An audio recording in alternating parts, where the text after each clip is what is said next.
Welcome back to Top 10 Central. I'm Comic Waters. Today we're looking at top 10 banned foods. I love food, and they're banned. Cheese and maggots, dude. Two of my favorite things. I'm like, oh, is it maggots? I'm okay with the cheese. It's more of a maggot allergy. Casa Marzu, a Sardinian cheese filled with live maggots. Maggots? Casa Marzu is a traditional Sardinian cheese that's extra fermented by live maggots I'd hope so. Those are maggots. Now, I understand they used these in ancient times. We've all seen Gladiator. We all know the scene. Every time I get a little paper cut, I'm like, if I put a maggot in there, would it clean it out? Every time I hear Pulse of the Maggots by Slipknot, I just think of that scene. I'm gonna start thinking of this dish, dude. Salt and pepper, huh? Salt and pepper space? Well, this isn't the only out of this world ban. Literally, sweet, okay. Simple reasons being in outer space when sprinkled, salt and pepper would simply float instead of landing on top of the food. No gravity, we got it. Thus creating a hazard. Yeah, just like salt everywhere, pepper just in the air, just breathing it in. That's like sneeze central, dude. NASA, we have a problem, what's wrong? I've sneezed 187 times in 32 seconds. Hence, salt and pepper particles are banned in a spaceship. Salt and pepper liquid, that's cool. Just a dash of salt, just like liquid. Yeah, man, imagine like floating, you're just like, trying to breathing it in. Salt in your eyes. You pepper spray yourself in space. How many times did they do it before they're like, we shouldn't do that. Maybe we should make like a liquid up there before they put it in a toothpaste tube. Salt and pepper in a toothpaste tube. It's for astronauts. Eating pufferfish, also known as fugu in Japan, is like playing a culinary game of Russian roulette. That's because unless it's cooked exactly right, the pufferfish is 1,200 times more deadly than cyanide. I'm like, do you have a to-go container, please? Can I get mine medium rare? The FDA did not want to take on that risk, so fugu meat is banned.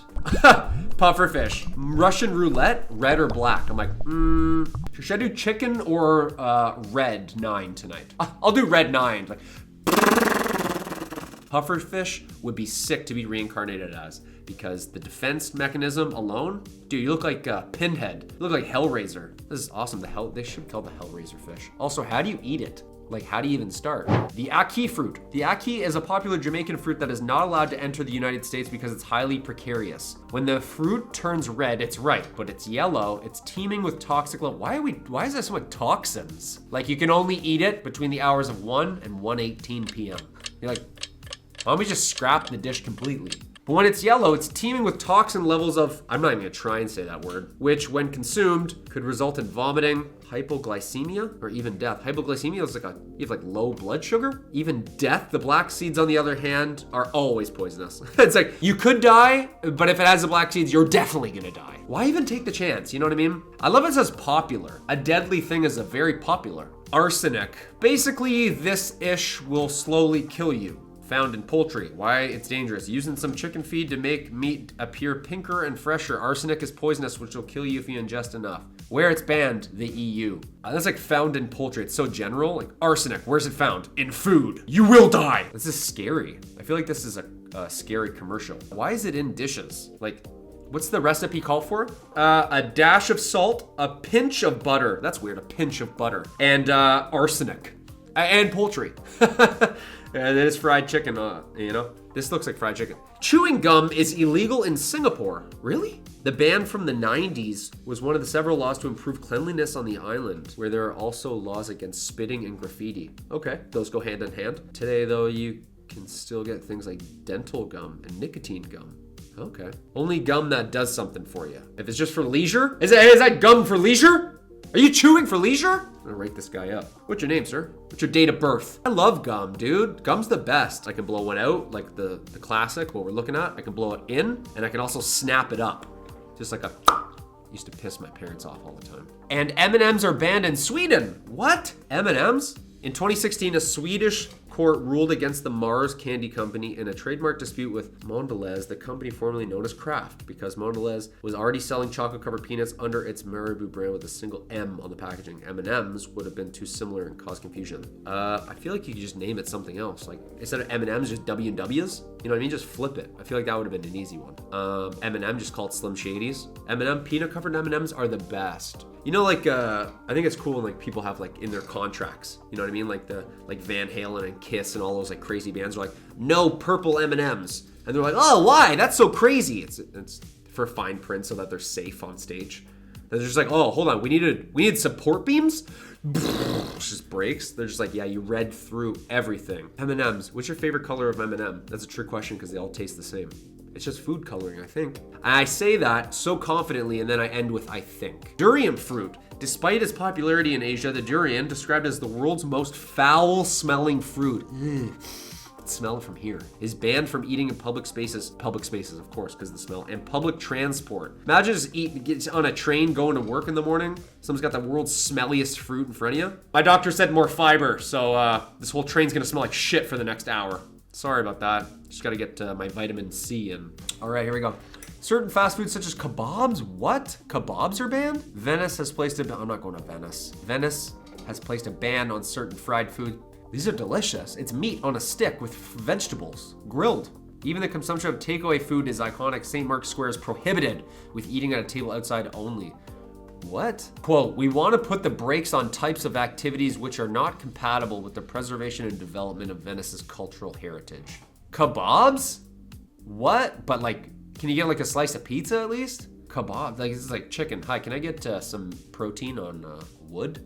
Rare burgers? Well, you don't want a burnt burger, like a dry burger. While many people prefer their steaks served rare, diners in New Zealand and parts of the UK are banned from having their burgers cooked in the same manner. Health reasons, I understand. This is due to concerns over the potential levels of bacteria. Now, this one I kind of understand because I like my burger a little pink as well. But I've worked in enough restaurants when you say it's actually not guaranteed and the chef recommends a medium well. And that's just a way to say if you get sick, you can't really get mad at us because it's meat and meat has bacteria on it. Here's an idea. Grab some of those maggots, slap them in, have a rare maggot burger. It'll take care of the bacteria, the infection. Delicious, nice juicy burger. That's disgusting. I shouldn't say that. That's gross. A maggot burger? It's all about the bun though, because if you don't have a toasted bun and it gets all soggy, that's no good. Dripping hamburger everywhere. You know what I mean? This looks like a nice Christmas dinner, like a turkey dinner. Nope. Foie gras. All right, USA and most of Europe. When translated in French, foie gras means fat liver. Never had it, never tried it, never served it. Is it good? What do you think? It looks delicious. Little cranberries on it. Nice presentation too. The plate's been wiped. Thank you, chef. ETA, chef? Heard. It's a dish made of goose or duck liver. This French delicacy is banned in many countries because of the cruel procedure the bird is put through. Now, I don't know said procedure. The birds are forced fed through tubes in order to enlarge their liver abnormally. Yeah, that's mean, force fed. This dish is banned in many countries except France. I mean, we can't really talk about the cruelty of animals and eating, right? I mean, like there's quite a bit out there. So like, you're moving your morality dial there and being like, this is too cruel. But the other stuff we do to fish and the other bird, that's okay. If it crosses my dial, it's a little too much, not for me. If it's a Granny Smith apple, you just pluck it off a tree. Avocados? I say that, I hate avocados. I'm like, avocados, no way, they're banned? Shoot. Oh, that slimy, disgusting texture I hate so much. Ugh, they might be a millennial food staple, because they're healthy. I love that. Millennials are trying to get so healthy. It's like, yeah, just food. We're trying to be healthy. Ban on this ubiquitous inclusion of avocados in everyday dishes. The first to actually ban the ingredient was London restaurant Fire Dog, whose head chef declared, our mission is to reinvigorate the morning dining scene in London, which has done avocado to death. I'm not down for them, so get rid of them completely. That's where I'm at. How do you feel about them? That's just me. Everyone's picky. Everyone's got their two things. Mine is cheese and avocados. I understand. There's gonna be comments. Everyone likes cheese. When you say you don't like cheese, people are like, burn them! Burn them! I hope you got hungry after that. I'm gonna have lunch right now. No avocados, no pufferfish, please. I'm Comic Waters. We'll see you next time on Top 10 Central for some more laughs. Until then, see you later. Favorite things. I'm like, oh, is it maggots? I'm okay with the cheese. It's more of a maggot allergy. Like, what? All right. Thanks, man. That's a ghost in here. I don't even know who said that. Oh my gosh. Happy Halloween. Oh. Happy Halloween. I'm like, it's Christmas. I can't get in frame here. Okay, here we go. Watch, in like 2 weeks, we're gonna see a news article like, a Gandalf the Grey impersonator in 1980 on the building premises.